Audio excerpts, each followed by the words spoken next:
All right, so we are in a normal week. Are we excited? That's okay. It doesn't matter. It's happening anyway. All right, here we go. By the way, Today we're doing a map. Monday, you have a primary source in vocab 1 through 10. Tuesday, you have a lecture 11 through 20. Wednesday, lecture 21 through 30. Test on Thursday, your focus map and primary are due. You have 32 minutes to take your test, and it is happening. Is everyone clear? I'm even going to figure out my clock. I'm so proud of you. It's only been about 3 months? Yeah, Will it be it's on the right time. Okay, now you're showing off. Maybe. We'll see. Well, there you go. So that was like 6 months ago. So perfect. So, it is happening. You will be timed. Let me be clear going through. Here we go. Okay, so today we're looking at communism, capitalism, and fascism. Okay, you need to know that communism at this point in history, interwar from 1919 to 1930, we'll go to 39. Communism is only found in one country, and what country is it? Russia. Okay, it's only in Russia. We should be writing USSR, but it's fine. All right, capitalism. Where is it found? US, UK, France. Okay. Now, I am going to write Germany because Germany is going to keep a capitalistic economy. These two are economies, so write economy. Econ. Okay. Fascism is more of a government style that does play with the economy. I've already told you what the 3 fascist countries are. Christian, who are they?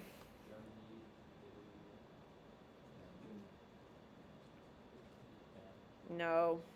What do you got? Ella? Spain. There you go. All right, here we go. Oof. By the way, Hanky's fever has finally broken. It broke this morning. I know. I was up all night, so here we go. Hopefully tonight I can sleep. Believed. Communism. Believe that businesses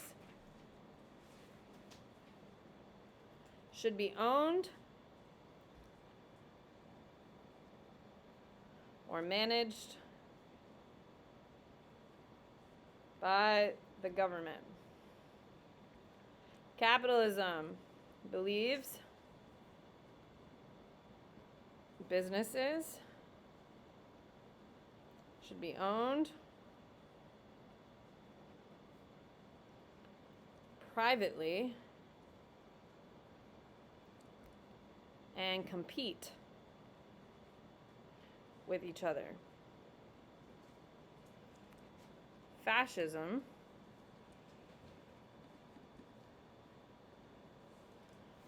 believes businesses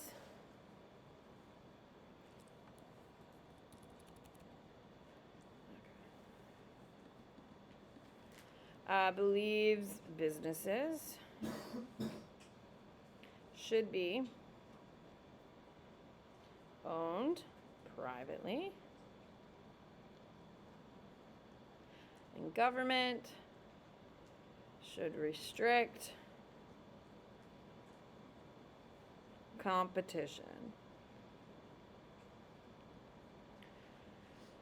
Internationalism and nationalism. What is internationalism?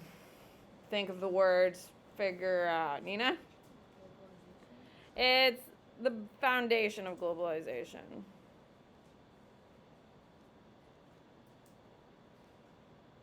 It's interconnectedness. Okay, all right. So, communism supported internationalism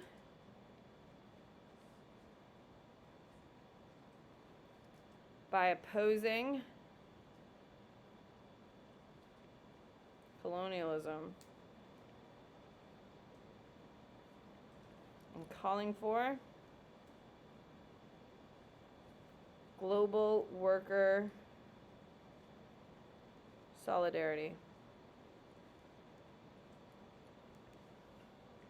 Capitalism supports mixture of nationalism and internationalism.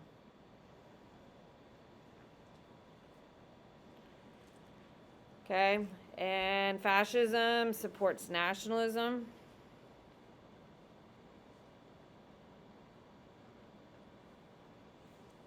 Strategy by urging each nation to pursue unique interests. War and Peace believed that international peace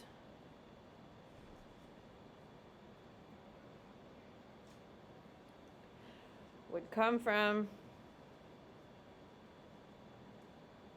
defeating capitalism.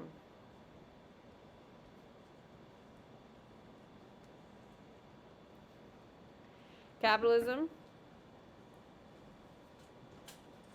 expressed mixed attitudes. Hello. Do you need my pass? Nope. Attitudes towards war and peace.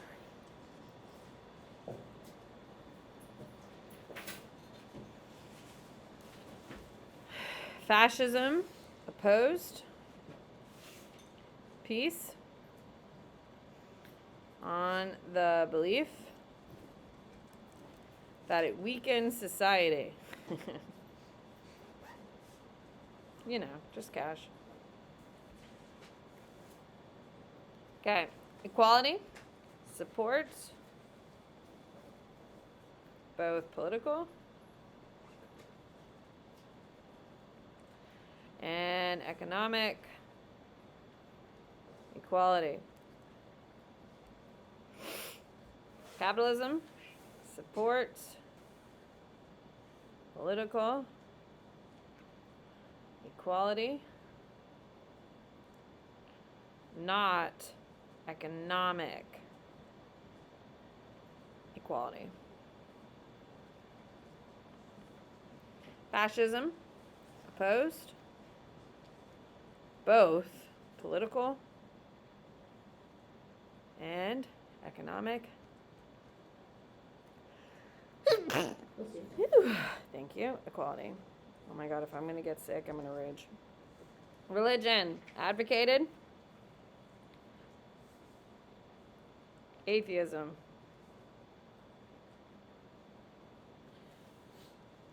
Okay, capitalism allows individual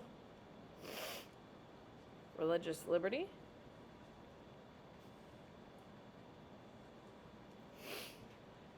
Fascism used religion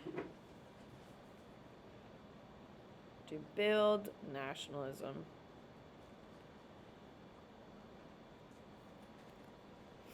Okay, causes of World War II, diplomatic, the imbalance. What? You're fine. The imbalance of the Treaty of Versailles. This is my second time doing it. You're fine. And I write way more for writing week. I was just saying. Okay, internal thoughts are great sometimes. Failure of appeasement. And failure of the League of Nations.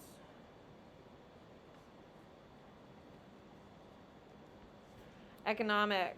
Global depression.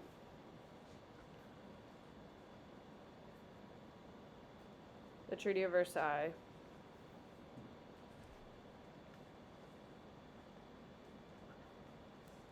Political. Japan's militarism. And shouldn't your wrist be stronger after a review packet? Okay. That's on you, man. Germany's militarism. And the rise of Hitler.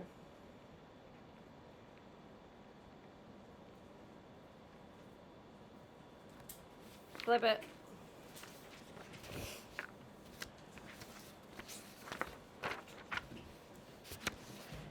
I'm so excited we're doing a map, but we're moving very quickly because we've got things to do. Med C. Red Sea. Arabian Sea.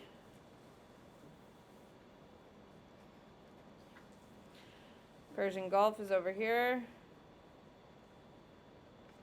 This is your Indian Ocean. Caspian Sea. Black Sea.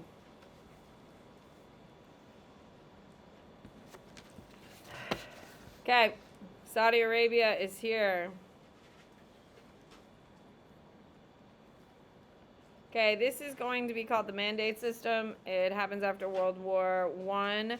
After the Ottoman Empire collapses, the British and the French are going to conquer territory that they know has oil in order to benefit. Okay?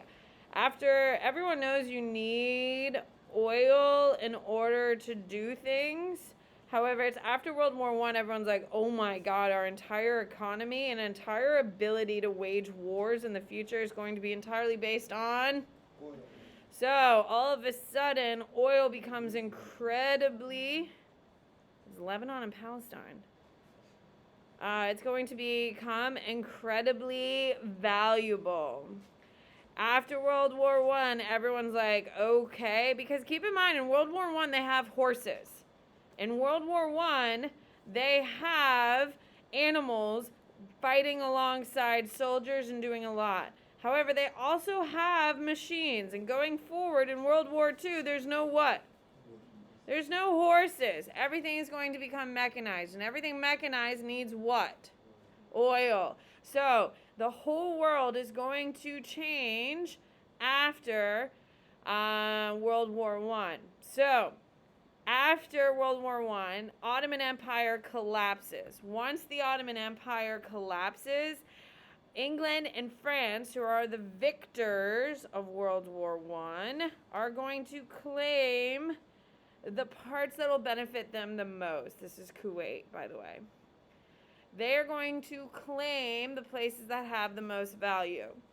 Now, the most value because they have what asset? Oil. Now, keep in mind, this is in 1919 that they draw these maps and create the mandate system. What country today in 2023 has the largest oil reserves in the world? No. What country is entirely based off of oil? Saudi Arabia, people. Their entire economy is oil. The only real asset they have is, yeah. How did we not know? They live in a desert. Yet they have a ski mountain covered with snow year-round. How do you think you pay for 6 feet of snow on a mountain in the desert? Oil money, people. Dubai, yes? Yeah. Jewish settlements in Palestine. Okay, so because of the new need for oil, the British are going to take over parts of the Middle East that are known for oil. Saudi Arabia has the largest oil collection in the world. However, in 1919, guess what the British didn't know? That there was oil in Saudi Arabia. Do you think they have some regret? Yeah. Oh, yeah. However, they did know that Syria and Lebanon... I don't have an answer. Had oil, so they take over these territories. This is going to be the most oil-rich place that the world knows about. That's why Britain is going to take it over. The French are going to take over this territory where they do know some oil exists, but they're going to be expanding it to see if there is more. Okay, and that is how we start having massive oil production. Now, what other country is going to benefit from England and France controlling all of this oil fields. Who's their buddy in World War I that comes and saves the day? U.S. So guess what? We don't have any part of the mandates. We don't have a specific mandate. Like, we don't take over a territory because we're in the United States. We don't believe in that, right? We're not an imperialist nation. We would never do something like that. However, guess what we do? We force England and France in an agreement to allow our companies to come over there and... Yeah, no, we start drilling oil in these mandates. And because we wouldn't want our own mandate, because that kind of goes like kind of anti-American, you know? It's not really a great look, so we send our corporations over there just to steal the minerals without, paying for it. Yeah, and that's how we benefit, because remember, to the victors go the spoils. So they won World War I, Ottoman Empire has collapsed, and they take it. Now, ladies and gentlemen, we are going to start seeing Jewish settlements in Palestine. Why is this important? It's eventually going to create what after World War II? It's going to eventually create what country? Israel. The creation of Israel is going to start happening here. Color it in really quick, please. Green and blue. Okay, so people are moving in droves to Palestine, Jewish citizens, because of what idea? I've already taught you this idea. It starts in the 1840s, and it won't come to fruition until 100 years later. What is it, Sailor? Zionism, the belief that all Jews should move back to the Middle East and retake their homeland. It is going to be an idea that starts in the 1840s, 1830s, and become incredibly popular. So popular that it actually comes to fruition in 1947 with the UN creation of Israel. Now, I don't care what side of the argument you are on. Every single person in this room needs to have an opinion on Israel. Should it exist? Should it not exist? You need to have an opinion on it. And the second thing, should the United States be supporting Israel in the ways in which we are? Those are the two opinions you have to have as an American, because every single year we spend billions of dollars on Israel. There is a lot of complication to the Israeli-Palestinian conflict. Now, we're not officially there yet because we're in between the wars, but after World War II, we have the creation of Israel, which is going to take land from Palestine. It is one of the most dangerous borders in the world. There's constant fights. There are terrible crimes against humanity that are being waged there on both sides.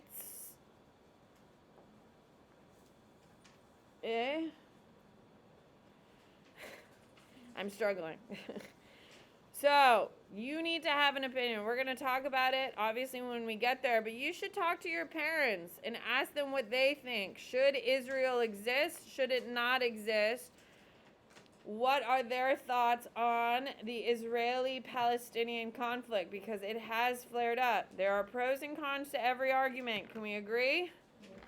Everything has positives and negatives. So, it is no one team is without blame. The Palestinians who had their land stolen for the creation of Israel are not blameless in this. However, Israel is also done some terrible things. So, ask your parents what they think. Have a conversation about it, because when we talk about it next week and going forward for the rest of the year, it's a huge topic, and you should have a little framework. Like, what do they think? Should it exist? Should it go back to Palestine? Should they just destroy Palestine? Which is what, is an option, I guess. I don't really know. Anyway, you need to have an opinion on it, because as Americans, we pay a lot of money every year in support of Israel. Should we be doing this? Should we not be doing this? By the way, there are protests all the time throughout the Tampa Bay region, pro-Palestinian and pro-Israeli. It's a big deal. And I know there are people at this school who spend lots of money supporting Israel. I also know there are lots of families at this school who spend a lot of money on supporting Palestine. It's a huge deal, especially in our community specifically. Rylan. Is the Israeli military supported by the United Yes, States? we completely. Everything they have is something we gave them and bought. Are the Israelis ever do they ever start the conflicts with Yes. the Palestinians? Absolutely. Why? You know why? Yes, there's lots of reasons why. And you need to ask your parents and have conversations because it's a very politicized issue. Does that make sense? Yeah. Depending on what side, you can argue one way or the other. But it is a conversation that you need to have and kind of start framing up your own ability to make decisions and kind of see how you see. Now, when I get there in content, we're going to talk about how it was built, how it was structured, and how things have gone wary. You know what we did? It's 23. But it's something that affects you. And World War III could start because of Israel and Palestine. Like, we get this, yes? It's the most explosive border in the world. All right. Take out your notebook. Let's go. Let's go. We are moving. But yeah, you should totally ask your parents. I think it would be a really interesting conversation. Like, what are their opinions on it? Because I will tell you, historically here in the United States, we were always ride or die Israel. Because think about it, Israel is created after the Holocaust. Can we agree? The atrocities of the Holocaust were absolutely astounding. And Americans were like, oh my God, this is terrible. So we went out of our way to help create Israel to say, I'm sorry to the Jews. Well, every decision has positives and so in retrospect, when you make a decision looking backwards, is it a good decision long term or is it a bad decision long term? And that's what I'm asking you to think about and ask your parents. Is it a good thing or a bad thing, the creation of the state of Israel? Because A, we pay a lot of money.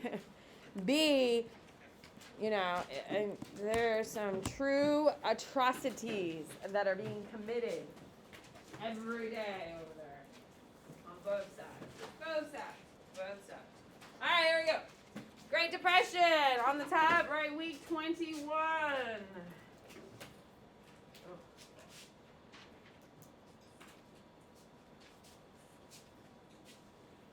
Okay, Great Depression is where we're starting, and I wrote notes on my board. If it's on my board, is it important enough for you to write down? Yes.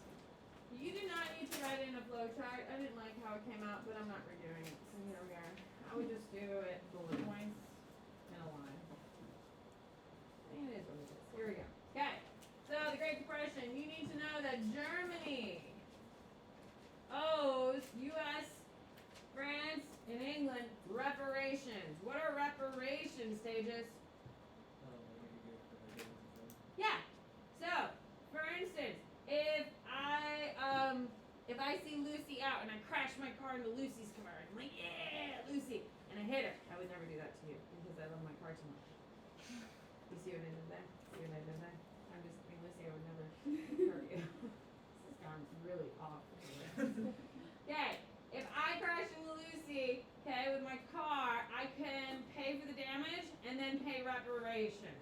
Okay, so I've obviously paid to fix Lucy's car, and then I'm going to give her $10,000 of, I'm sorry, please don't hate me. Okay, reparations are a way countries say I'm sorry to each other. And frankly, I would like to start charging people who wrong me reparations because I would like more cash. Your girl's poor. Payday's next spring. Here we go. Owes U.S., France, and England reparations for war debt. It's their apology, and this is dictated to them by the Treaty of Versailles. So this is all coming from the Treaty of Versailles. You need to know that Germany, they don't have the money to pay these reparations because it's like $1 billion in 1919, which is that more than $1 billion or less than $1 billion today? Way more. So they don't have that type of money. So they ask the U.S. for money. Why does the United States have plenty of money to give to countries? Think about it logically. World War I is done. Why is the United States the only country in the world giving out money? What do you got, Christian? They didn't like to use a bunch of Okay, they were only at the war for a year, despite everyone else's 4 years.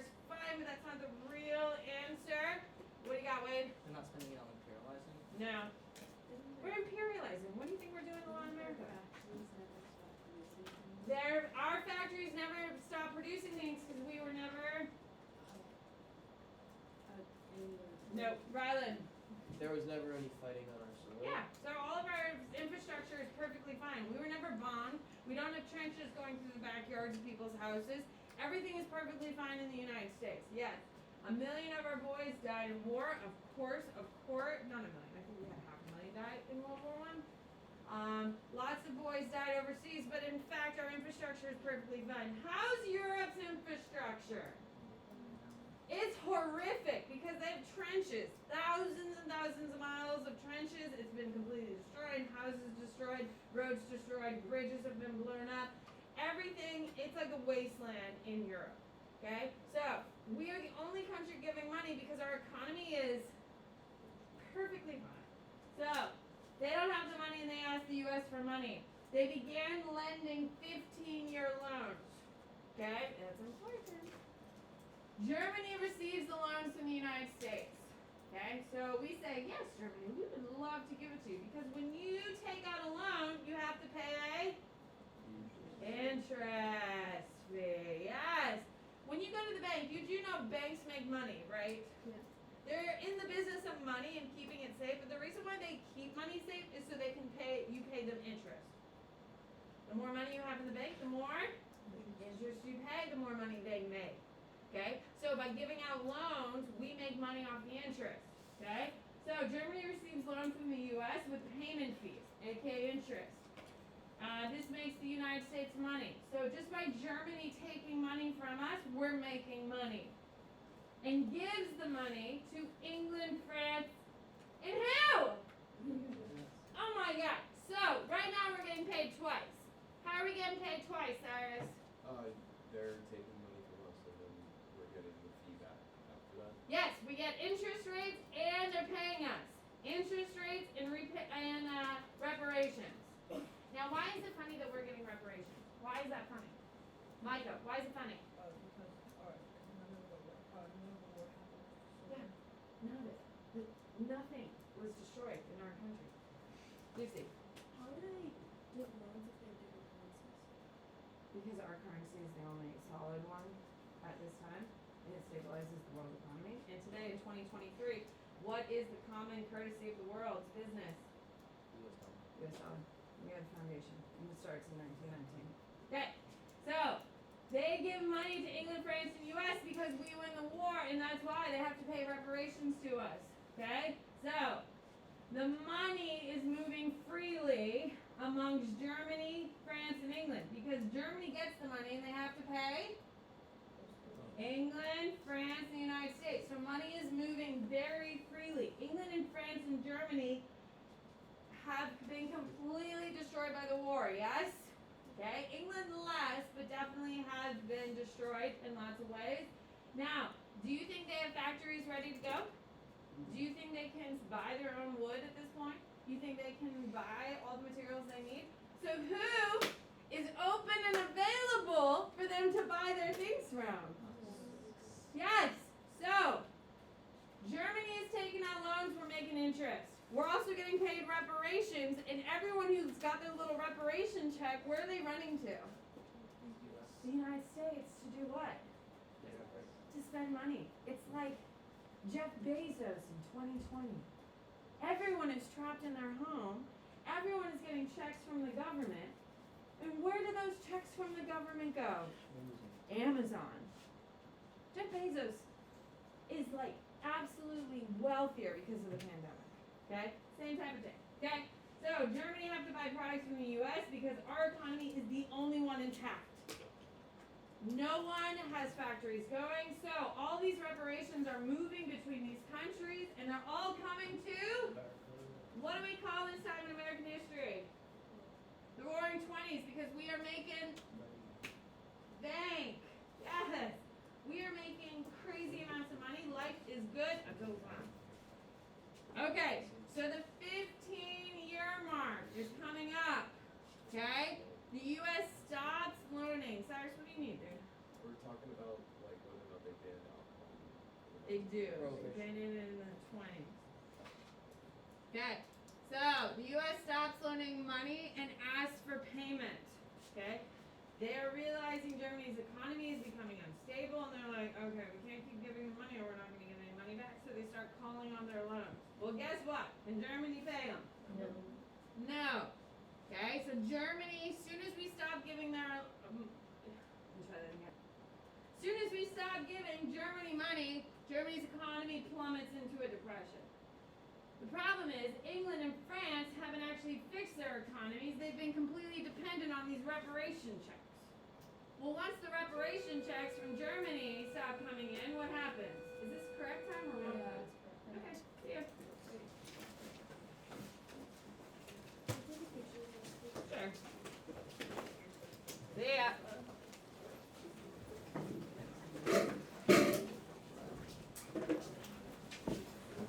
Isn't it interesting? My flow chart worked. You like it? You think mine's pretty? Oh yeah. I didn't like it. Times I was the other day. What? I don't know. Like I always like pay attention. My notes Yeah. go better when I get to like write markers. Do you? Yeah. I ever asked for help from. Have a good weekend. But I She do did not too. help me one bit. One bit. Have a good day.